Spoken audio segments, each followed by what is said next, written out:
Hi, it's John DL here with the latest vidcast, the 5th for 2011 and obviously the 5th for January. I'm going to start by going straight to the blog. The addresses for all of these sites are at the top of the page as normal. And I'm going to start off by looking at or raising your awareness of the fact that Google Maps have added fuel cost calculator to driving directions on Google Maps in Europe.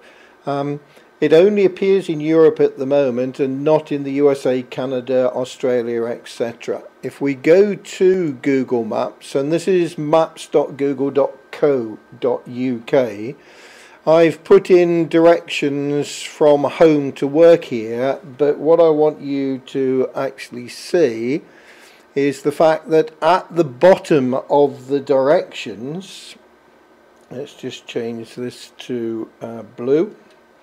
At the bottom of the directions here, we've got the estimated fuel costs as £8.53. Okay, I'm going to escape from that and just click on it, because we then end up with, let's zoom in so you can see it, we then end up with the fuel costs based on the following information. So there's the vehicle type there, and you can choose an economic car or a gas guzzler. You can choose petrol or diesel, and you can choose the cost of the fuel in litres. Now remember, this is a one-way journey here, and if I go in and change this to leave that as standard and petrol, I actually paid $1.27 a litre this week, and when I click OK, the estimated fuel cost to go to work is £8.81. Obviously, if it was a return journey, you can see how much it costs, or an estimated cost. It is in fact very useful for those of you who are involved in charging for travel, and or trying to collect some evidence on how much money you have saved with people travelling to meetings, going out to do assessments and so on. So it's a return on investment. If you invest, for example, in Skype, as I know so many of you are now, for doing distance observations and delivering of teaching and learning and assessments, etc., you could work out how much money you would be saving with current prices, etc. Okay, the second find today is if it were my home. It's basically a way of comparing what it would be like if you lived in a different country, and the link that I have put together allows us to compare, as you can see here. The comparison is between the United Kingdom and any of the countries that appear in the list down here, and there are a considerable number. As you can see, it's from Afghanistan right the way down to Zimbabwe. So all you need to do for this is to click on a particular country. Let's choose Poland, for example. And when you click on it, it comes up with a map on the right hand side. Let me just zoom in on that so you can see it, and it gives you an outline of Poland compared with the UK, so you can do a comparison on sizes. It also looks at a number of different comparisons between the United Kingdom and Poland. Again, if I zoom in, you'll be able to see it so much better.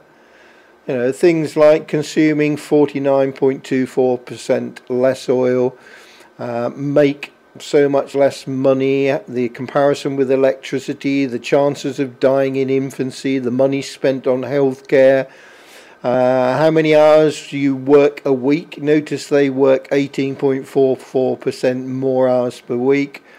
Whether you're likely to die sooner or later, the chances of being unemployed, the number of children you're likely to have, the chances of getting HIV and AIDS, etc. Now, on any of those, if you look at dying in infancy, if you click on the down arrow as I've just done, let me zoom in again so you can see it, you know, the number of deaths for infants under 1 year old in a given year per 1,000 births in Poland is 6.66, while in the UK it's 4.78. It's got that sort of data. Could be used for maths, for statistics. It could be used for equality and diversity, where you're actually seeing why people may want to move from one country to another. It's interesting to compare the UK with Australia, for example, and why people may go as a result of the stats that comes up. If you want to choose a different country, just choose the dot down as I am at the moment. Choose, let's choose Australia and do a comparison. And here you go. You make 10% roughly more money, or 10.25%. You've got less chance of dying in infancy. You've got more chance of being employed, and so on. Do I need to say any more? Okay, third find is the state of Wikipedia. It's a video clip, really, about Wikipedia and celebrating its 10th anniversary. It is very good. I'll just click on play and check you can hear it.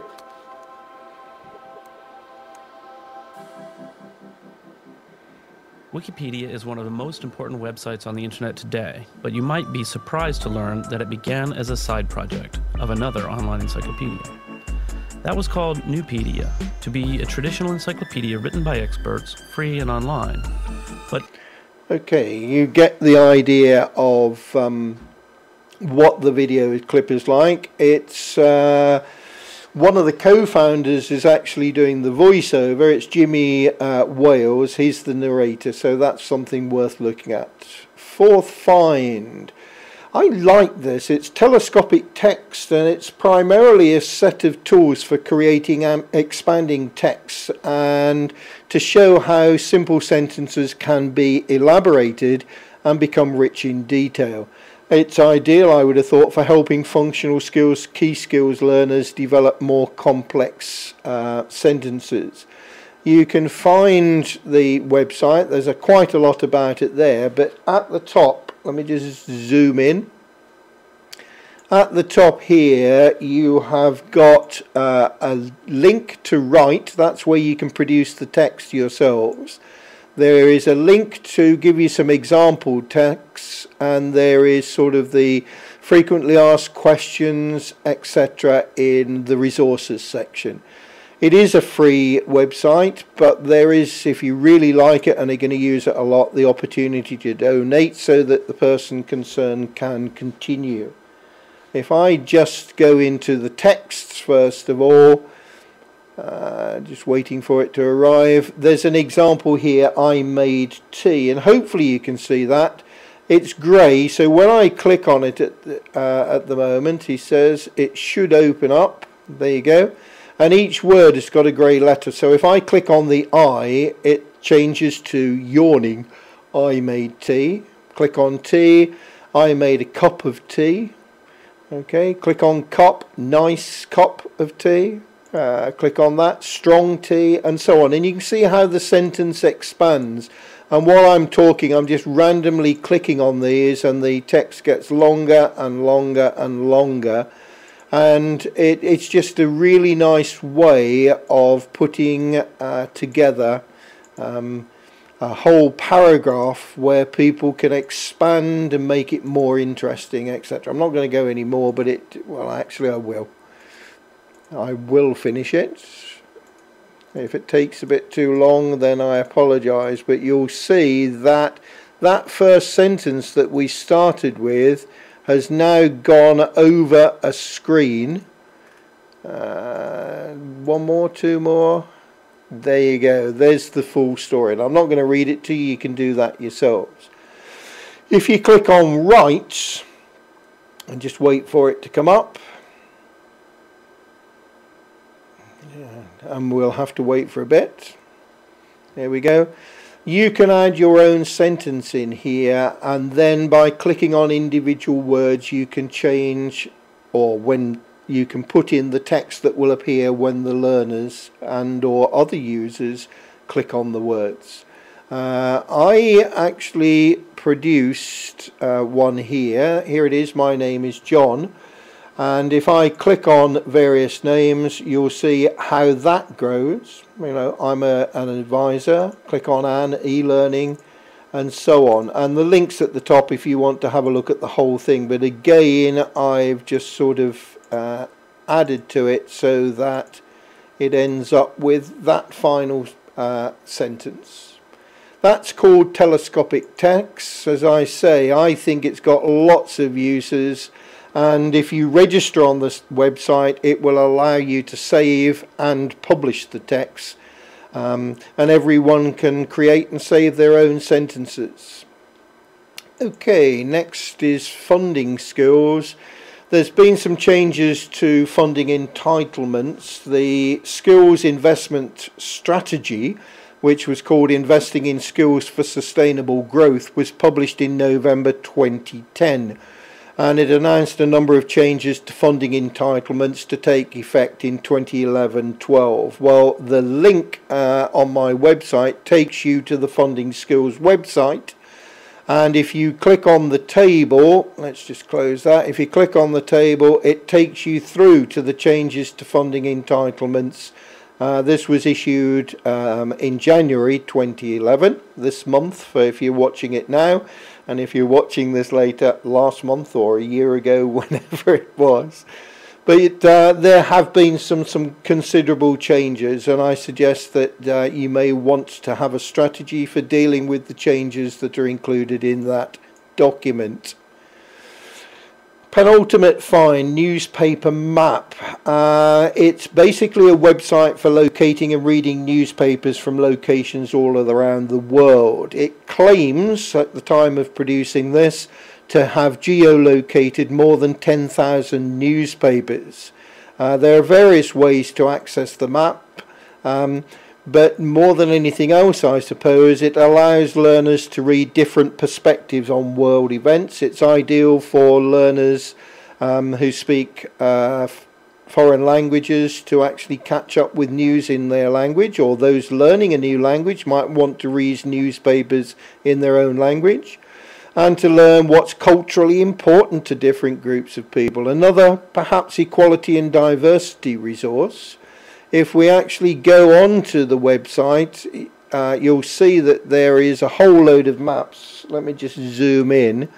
It shows you a key. Let's just zoom out a little. A key there of all of the different languages that the newspapers are in. Let's zoom out. By clicking on the map and rolling the scroll on the mouse, you can zoom in. I'm just going to zoom in on the UK, I suppose. Let's just to save a bit of time. And going back to my home county here. Oh, gone in too far. And it becomes very silly when you go in too close. But if I click on Bury St Edmunds, for example, which is where I was born, it's got the Bury Free Press, and when I came across this, I read the Bury Free Press for the first time for many years, and it was quite interesting. It's an ideal site for you to see. If I click on Bury Free Press, for example, it will take you to a page where you can read the newspaper online.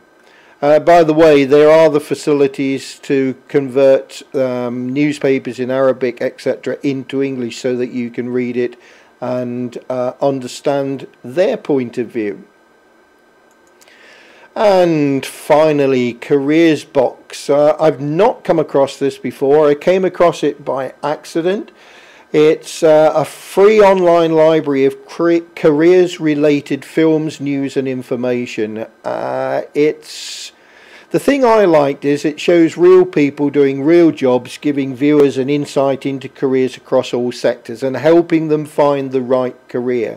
This is the website. When it opens up, this video runs automatically, but if I zoom in again, okay, you'll see that there are videos for automotive and transport, creative and media, education and health and care, energy and engineering, legal and financial, medical science, office IT and telecoms, public sector, retail, sports, leisure and environment. And again, by clicking on any of those, let's take automotive and transport.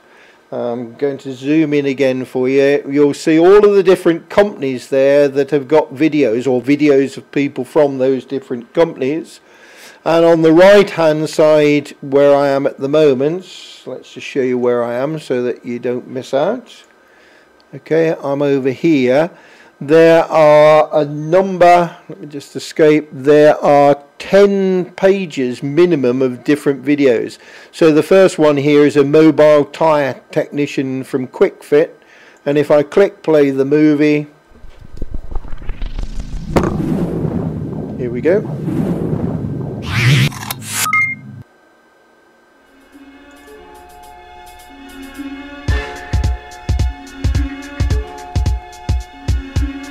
I'm James Palmer, I work for QuickFit Mobile. I'm a mobile tyre technician. We go around to businesses and home addresses and fit tyres mobile. Okay, you can see the sort of quality of the videos. They are very good indeed.